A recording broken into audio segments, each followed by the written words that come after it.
Mars 2060 is a podcast designed to be listened to in chronological order. If you're just joining us now, please go back and start with episode 1.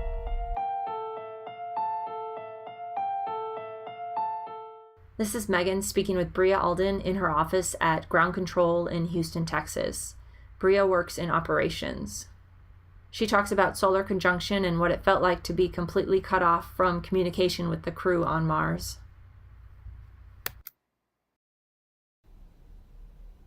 So you were there when it happened, when the last transmission came through and... Solar conjunction began.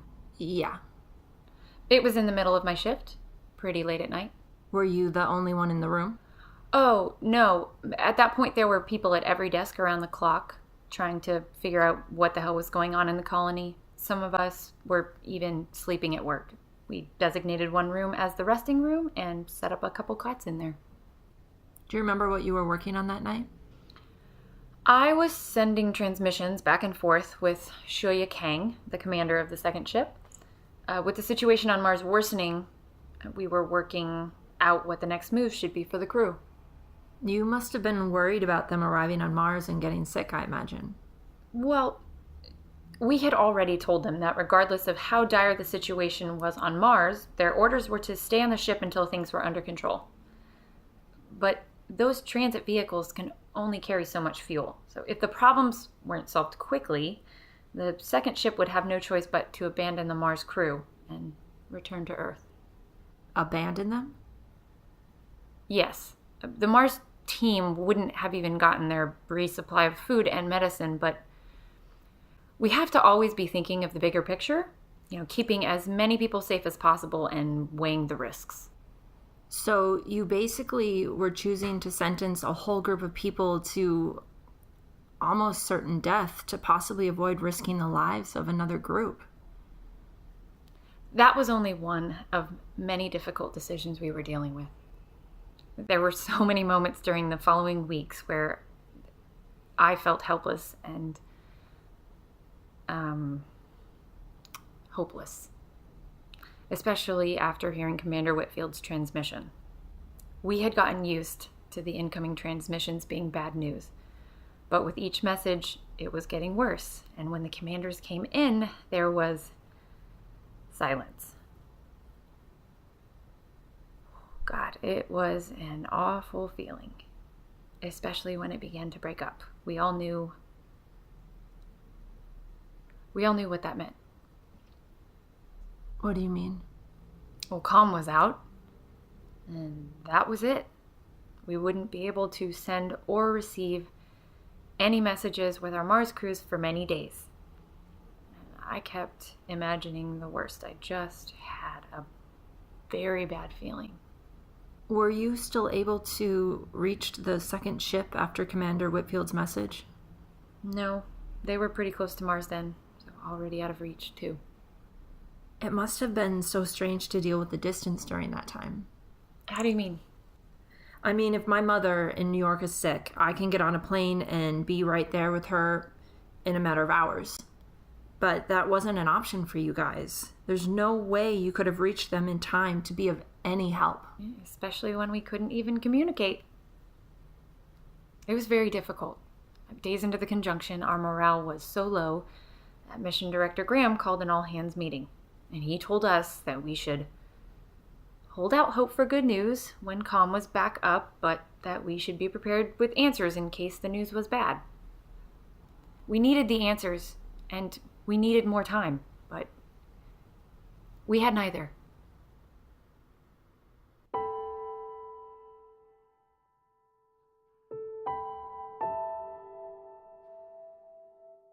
This is Jenna speaking with Adam Katz from his office on Colony 1. Dr. Katz is one of the psychologists here. He discusses how he dealt with the mental issues resulting from the sickness that was spreading. I've been curious about what it was like for you guys once solar conjunction started. You were already so removed or disconnected from Earth, then conjunction happens, and that's it. For who knows how long. Did people panic? Not so much panicking, or at least not what you might picture when you think of the word. but the stress levels were definitely rising. People weren't sleeping, they became irritable. They didn't want anyone standing too close to them or using their things. One of our engineers got so paranoid that he refused to leave his bedroom, and when it was time to eat, he'd wear his suit to the dining hall, he'd grab his food and take it back to his room. When you say suit, he wore his full spacesuit. Yeah, the helmet and everything. Wow. What'd you do to help him? I talked to him as best I could through his closed door. He was actually one of the last people to move back to the temporary habs when we were forced back up top. Taking care of that many people during such a high-stress time must have been exhausting for you and your team. We just tried to keep everyone talking. It's really all you can do. I mean, we needed people to keep voicing their fears and their frustrations to prevent them from building up and getting out of control. And we were as busy as the medical staff during those months. We're still very busy. I mean, oftentimes the mind doesn't heal as quickly as the body. I can imagine. Were you working with both the people who were sick and those who were healthy? Once the sickness took over, I mainly handled those you would consider healthy, physically healthy, but no one got out of this ordeal unharmed. Some have dealt with it better than others, but I'm afraid some may never shake it. Are those people back on Earth? Some went back, others are still here. It must have been scary, worrying you might be next. Yes, but when we trained for this job, we understood that death was a possibility, but it's a very different situation when you're looking at the prospect of a whole colony being wiped out. No training can prepare you for that. Nobody was prepared for that. Was that hard for you? You're a psychologist and you're supposed to be fixing everyone else who is losing it, but what about you? Well, it was the hardest thing I've ever done. I felt like I was hanging off the edge of a cliff with one finger, and it was one problem after another, after another, after another. People started picking fights, stopped trusting each other. With everything else going on, it was a mess, and we were all over the place. I don't know how you all kept going. Well, there was nothing else we could do. About a week into the solar conjunction, we lost Andres, Michelle, and Toshi, and that was it. And if you would have asked me up until that point, I would have told you we were all giving 110%. But when we lost our people, something shifted, and we realized we were each other's only chance of survival. We became hyper-focused. The security that we lost in our surroundings, we found it in each other. And we figured if this was it for us, we were going to go down swinging.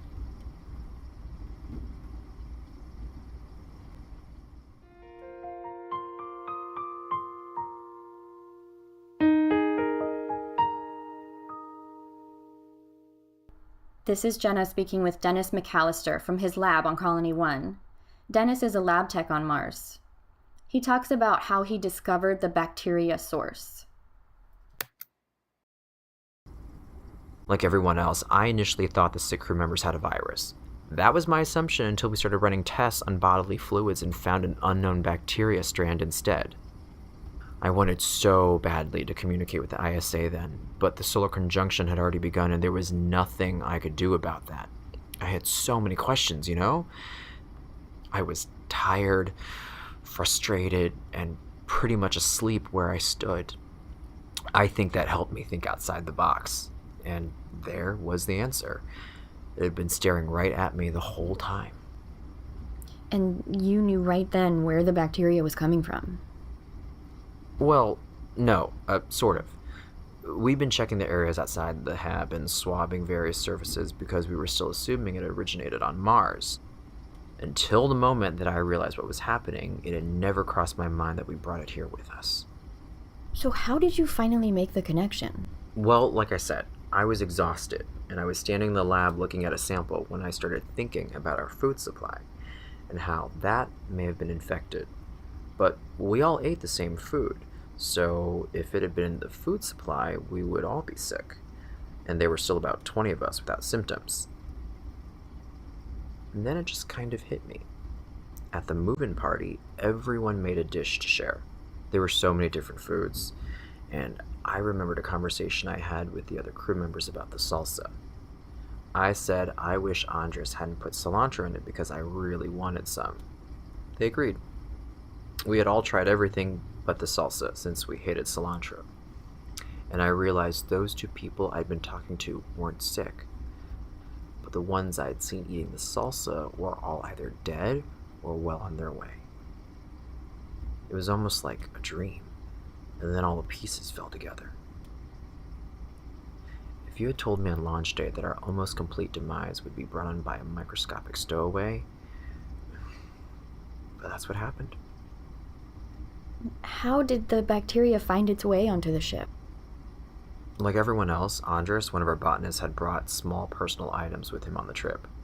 One of those items was a packet of cilantro seeds. Obviously, he didn't know the seeds had deadly bacterial cells on them that would flourish in Martian soil. But they did. When we moved into the permanent habitat, we had already started using the new greenhouse to grow crops in Martian soil. Those plants were for experimental purposes only, though. We were testing them as they grew, not consuming them. Andres planted the cilantro seeds in a small section of the soil. Do you feel angry with him for doing that? No, of course not. He had no idea. But if he had thought to test the cilantro... Maybe we would have discovered the problem. Maybe we wouldn't have. He tried it first, along with a couple of people from his bunk. They were among the first to pass away. But not before he made more salsa with the plant and brought it to the party. Why did people become sick at different times? Not everyone ate it at the party. There was a bowl of it in the fridge for days. Why hadn't it seemed like a possibility that the bacteria could have been from Earth? Bakeouts. Everything we bring into space has to survive what we refer to as a bakeout. This basically means all the equipment has to sit in a sealed room and be exposed to extremely high temperatures for an extended period of time. This process kills 99.99% of bacteria. However, there are many objects aboard the ship that could not survive a bakeout. They go through a separate sterilization process. Theoretically, there shouldn't be any harmful bacteria on anything we bring into space. The likelihood that we had brought a harmful microorganism with us was so minuscule, it's not supposed to happen. And this bacteria was in the teeny tiny percentage of those that survived. Exactly. It's a very rare bacteria on Earth and it doesn't thrive there. Too much competition with other microorganisms and it doesn't like the environment. What happened after you had this sort of waking dream about the party? I ran as fast as my feet could carry me. By the time I reached the commander, I had been thinking about everything we needed to do to stop anyone else from getting sick. I had so many thoughts running through my mind I could hardly spit out a coherent sentence. Did the commander share the news with the ISA? No. It was 2 more days before solar conjunction ended. We took shifts sitting at the monitor waiting for comm to come back up. Our first report home informed the ISA that 19 of our crew members had already died and there were more who were not going to make it. We had tried so hard to save their lives, but we had failed them. It was a terrible thing to share that news. Then we informed the ISA that we knew where the bacteria had come from. Earth. The ISA was under a lot of heat when the deaths were reported in the news. Do you think they could have prepared you better for this disaster? No. I know there are a lot of critics who say the opposite, that lives could have been saved and this could all have been avoided with better training. I think that sounds like a nice fantasy. But I don't think there's any way we could have been prepared for this. There are so many dangerous scenarios that we were absolutely ready for and equipped to deal with, but we can't possibly predict everything. I'm sure you've heard the phrase, shit happens. Yeah. My grandfather used to say it all the time. He was right.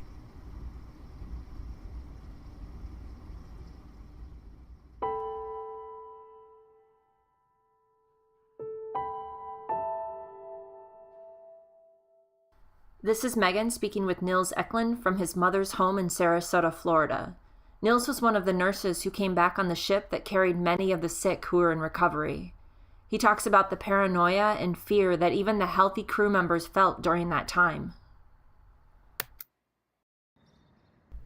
I'm not sure what more there is to say. I was just wondering if it was your choice to come back, or if the ISA decided who would be sent back to Earth. It was always their decision. We could plead our case, but in the end, they would decide. I know some of the people who have returned had always planned on coming back, and obviously those that were sick but well enough to travel would be chosen too as well. But since you weren't one of the people who got sick, were you always planning on returning? No, I had signed up for a lifetime on Mars. I'm supposed to be there right now. Why aren't you? Look, no one but the other medical staff and those who were sick fully know what it was like during those final 2 months I was there. You're a nurse. Hadn't you seen this kind of thing before? Of course, I've seen sickness. I've had patients die, but I've never been trapped before. Can you explain that a little more?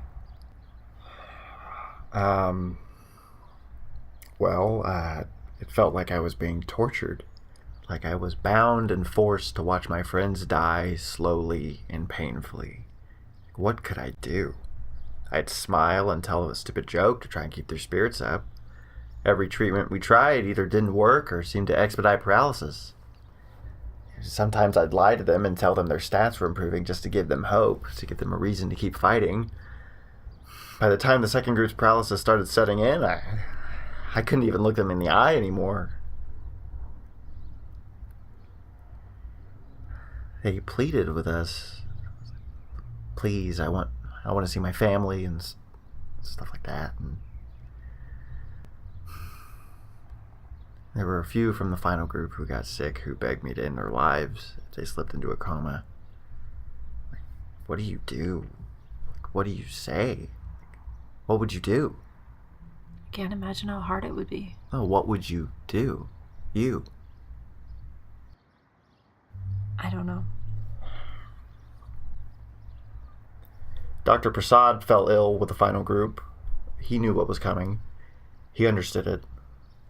That must have been scary when one of the medical staff got sick.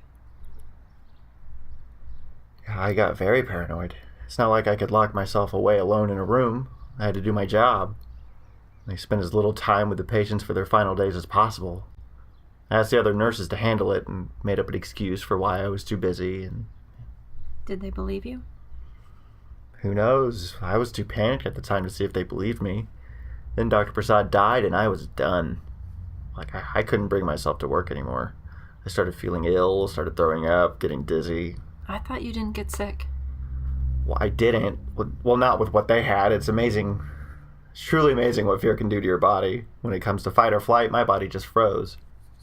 Once they discovered the problem, did you recover quickly? It made little difference to me by then. My mind had broken into a million little pieces. I requested to come back on the ship. I pleaded, and I threatened to end my time on Mars one way or the other. How many people came back on the ship? They could allow 15. They needed less weight going back because of the fuel we had. If you have more people, you need more food, and in our case, a lot more medical equipment to take care of everyone for the trip. Emi Oshiro, one of the other nurses, let me take her place. That's an incredible thing to do.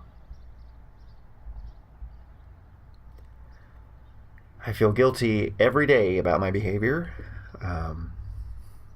She should be here talking to you, not me. Will Emmy be able to return to her family? Not for 3 more years. What was the flight back like? We all were focused on getting back.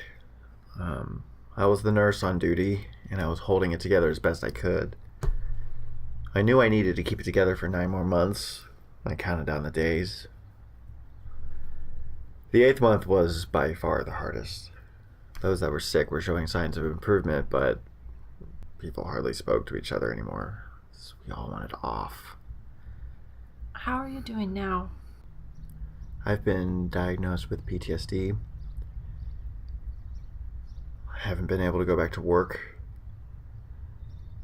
I see many doctors now. Tables have turned, I guess.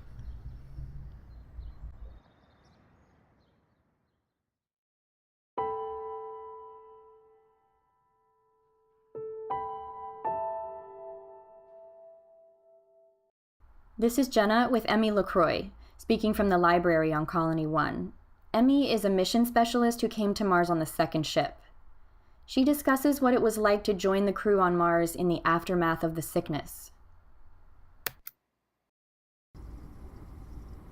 I don't imagine we would have stood by and let our friends continue to perish on Mars.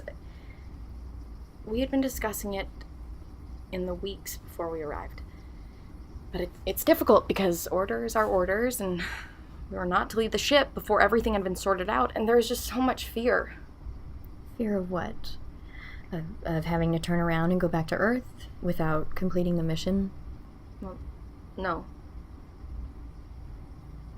Or like if we got to Mars and nothing had been solved, what if we decided to go to the surface and try to help? Knowing what was waiting for us, but they were our friends and our colleagues. If it had come down to it, I don't know. I really don't know what we would have done. I can't tell you what a relief we felt when we received their message that they had found the problem. We were just 2 weeks away at that point, and there was so much nervous energy on board. What was it like when you first entered the Hab? Like being in a movie. You know when a terrible moment happens in the story and everything plays in slow motion? Each sound seems prolonged. Every detail stands out. There were so many people still sick in the infirmary. The whole place was a mess. It seemed like a hurricane had gone through every room. Probably not what you had in mind when you left Earth. Of course not. I was so excited when we left. The ship had been packed with resupplies for the colony, and truthfully, I was looking forward to delivering the personal items that the crew had requested. Though, when we arrived, it was the last thing on my mind. The first supplies we brought in were medical. The original crew must have been so relieved to have you all there. I think so. The commander and a few others met us when we arrived. When I first saw them, I remember thinking I had never seen people look so tired. It was almost as if they had aged 10 years. I don't know how they were still standing. Commander Whitfield gave us a little smile, but I think even that was difficult. I'm sure they were able to get some rest once you all arrived. No. They wouldn't stop. The commander gave out assignments for me and the other crew members, but I think they all felt like it was on them to make this right. To not rest until everyone was healthy again and the Habs were safe. It was strange to me at first. Why strange? Well, I guess I felt like an outsider. For the years building up to our launch, and so many months on that spacecraft, I was really looking forward to joining the ranks. You know what I mean? Like, just sort of falling in line with the crew and getting to help build life on Mars, but it wasn't like that at all. It felt as if I were intruding. Like I hadn't been through what the others had, and their experience was their own. Do you feel like a part of it all now? Yes, definitely. It all makes sense to me now. I think if I had been in their shoes, I would have done the same thing. But at the time, weeks had passed before I realized I had to adapt. I hadn't been there for the collapse of everything, but I would be there for the rebuilding. Once I realized and accepted this, it was so much easier for me to figure out how I was a part of the mission. What was your first assignment? I was a part of the team that sanitized the underground habitat. Did you all have to stay in the temporary one for long? About a week. They had already begun working on the underground hab before we had landed. You could tell there was a shift in everyone once we were back in there. More space. A feeling of safety again. but there was still so much work to be done. You quickly became a part of the fray. Yeah. I did. What do you like most about Mars now? Oddly enough, how unfriendly it is. We have to work to be here. It's like we earn every day. And it's a very different way of looking at life. I think that's why it was startling to me, what happened. A microorganism that had come from Earth wreaking havoc on Mars. I felt guilty. Our responsibility here is huge. You know, there are a lot of people who are against this mission altogether. Yeah. They actually had protests on Earth when the news broke out about the tragedy here. Yeah, I heard. It's difficult not to see their point. We did quite a number on our own home planet. I can understand the argument that we have no right to take down another. I just hope we do it better this time, you know? We have a really different societal structure here. No one gets better treatment than anyone else. No one gets to have a huge home while others live in poverty. I don't ever think about money. Can you imagine? Granted, there aren't many of us here now, but it's really something. Our hierarchy makes sense. Our leaders care about our well-being. Strange to say that as if it's novelty, yeah? Yeah. It'll be interesting to see what happens. Where we are 50 years from now. Or 500 years from now. God, the way things are going, I think it'll really be something.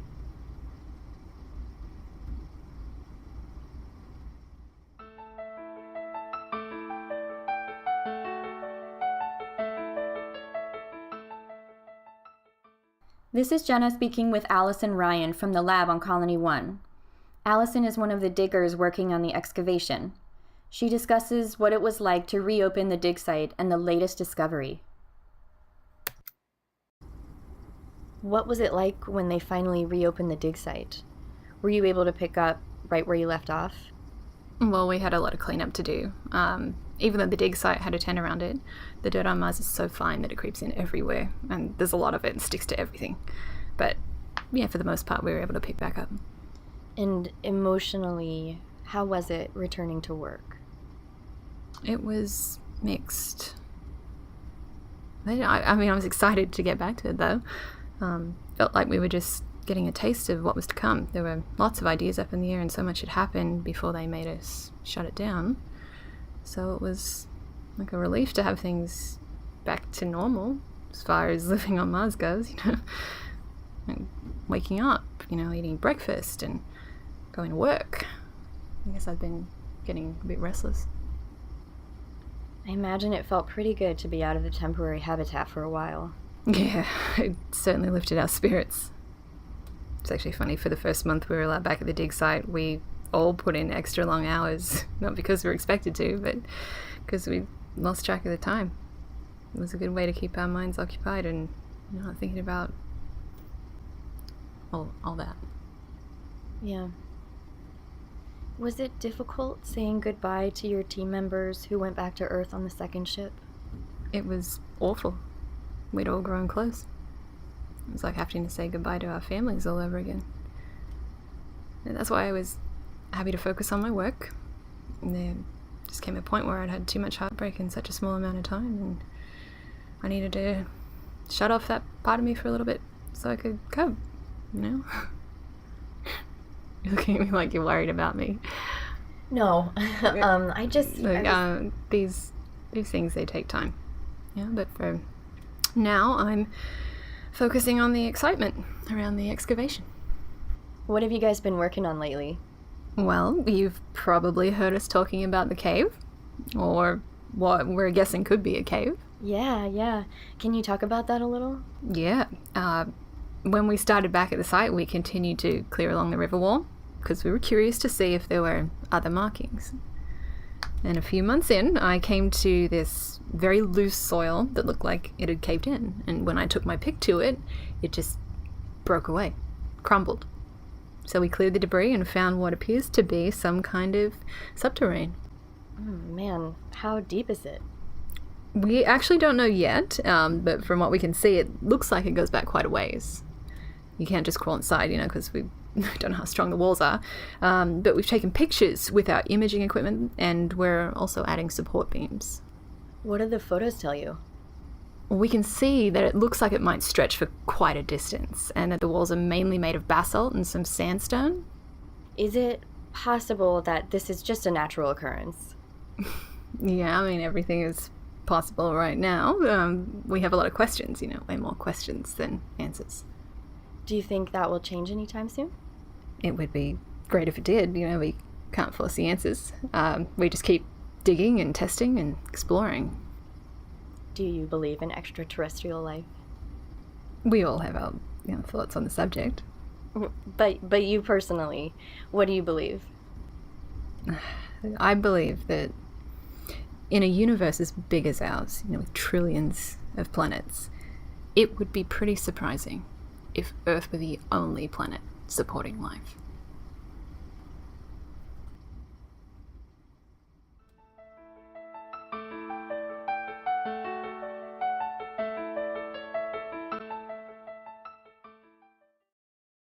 This is Jenna. This is the final excerpt from my interview with Mission Commander Whitfield from his office on Colony 1. He talks about how life has changed and how the crew is adjusting. All the plans I initially had for integrating the new crew, they evaporated in the chaos. There was simply too much to do to get through the crisis. Once the mission was up and running again, we walked the crew through their daily assignments. And, it felt nice to be doing my normal job again. It's interesting how everything's relative, isn't it? How do you mean? Well, when we first arrived, my daily tasks, they seemed paramount. Then our new world just came falling down on our heads, and now it's just like I'm a major league pitcher just taking t-ball practice. And I guess it's comforting. I don't know why, but I'll take it. Do you think there's some relief in getting back to your routine because all of that is, part of the plan? Yeah. I think there's definitely some truth to that. We're nowhere near being on schedule, but at least we're stable. How do you think the second crew is working out? Oh, they are great. Of course, they wouldn't have been on the ship out here if they weren't. It was different than I thought it would be, though, bringing everyone together, but we've got our system now, and we're moving forward again. It looks like they're making huge progress at the dig site. Oh yeah, it is. Fascinating stuff. And both the temporary and permanent habs look like nothing ever happened. At least as far as I can tell. Yeah, they look it. I don't go into the temporary hab unless I have to, but it's shipshape.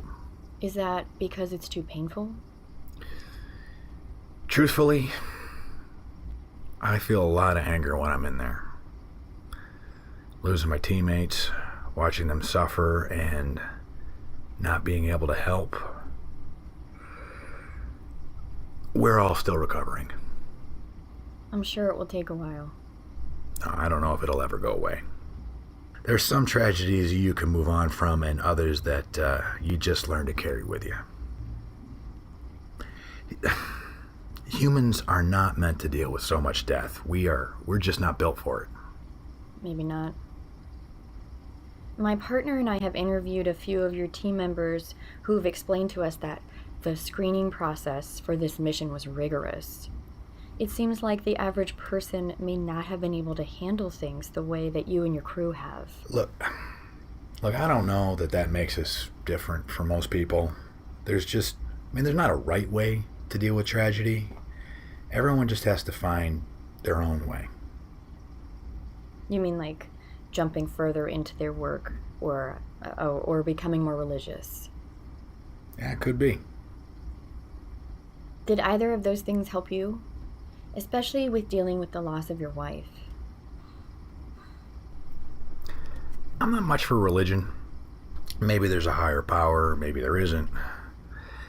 But I like to think that if there is a spirit or a soul, something that leaves the body after death, Chelsea's would be out here. When I think of her, I picture her out exploring the reaches of space and finding the answers to all of the questions. Because those are out here. That much I do know. I guess I never thought about it like that, but I guess I've developed my own sort of religion. Do you think that's what everyone has had to do? I don't know. I think we each have to get up every morning and find a reason to do the work. But it's not the same as it was. How is it different? That kind of experience and pain, it changes you. On the surface, our lives seem the same. I mean, as soon as we could go back to work and get a sense of normalcy in our daily lives, yeah, we did. Now, basically, we had no choice in the matter, but it was also helpful to do that. But you did have a choice. I mean, you could have quit. You could have gone home, could have stayed in bed.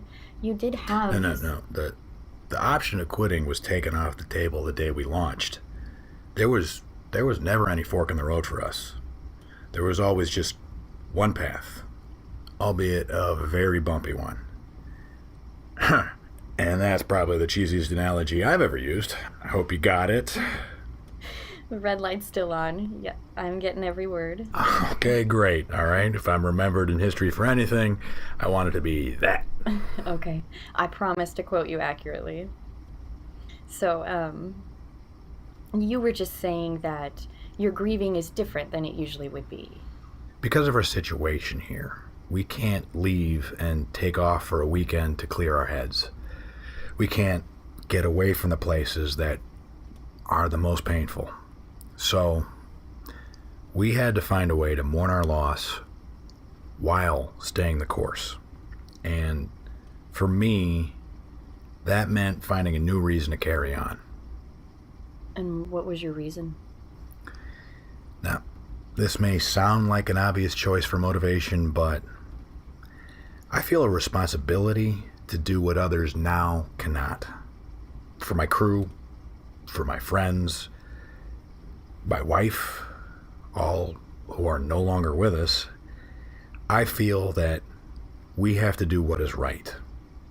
Yeah, you can quote my analogy for the history books, but I also wanted to say that we did something great here. That sacrifices were made and lives were lost. But we built something. And it's good. You want to make them proud. Yeah, I hope to. Commander, we need you at the dig site. Sure. Okay, yeah, I'll be there in a minute. No, I think you should come now. Look, we got the results back from the objects we found yesterday. It's organic material. We think we found a burial site.